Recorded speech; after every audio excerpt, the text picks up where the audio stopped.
Il y a une semaine, une cinquantaine de migrants se noyaient au large du Maroc.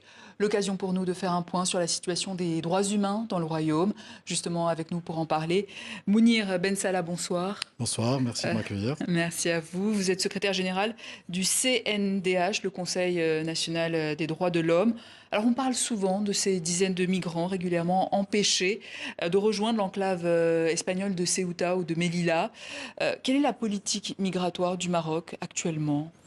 Écoutez, la politique migratoire du Maroc s'articule depuis 2013 sur proposition du CNDH et Sa Majesté a ordonné au gouvernement d'implémenter une nouvelle politique migratoire qui s'articule justement sur une politique en fait à plusieurs dimensions humanitaires, basée sur les droits humains. Le CNDH a été aussi dans le recours. Cette politique a permis pendant 2 opérations exceptionnelles de régulariser presque 50 000 personnes avec des papiers, des permis de séjour. Ça a permis l'accès des migrants justement à des droits fondamentaux comme tous les citoyens marocains. Alors, en matière de peine de mort, vous militez pour son abolition. Où en est le Maroc sur la question ?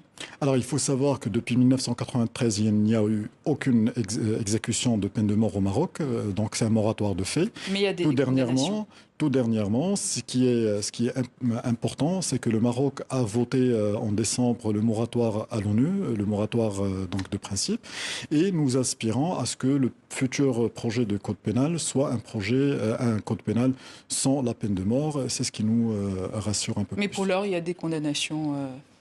Effectivement, il y a des condamnations. Nous aspirons à ce que le code pénal, justement, abolisse cette pratique. Alors, concernant la réforme de la Moudawana, portant notamment sur la garde des enfants en cas de divorce, la polygamie, l'âge légal du mariage et les règles d'héritage, le CNDH a largement participé aux travaux de préparation et préposition.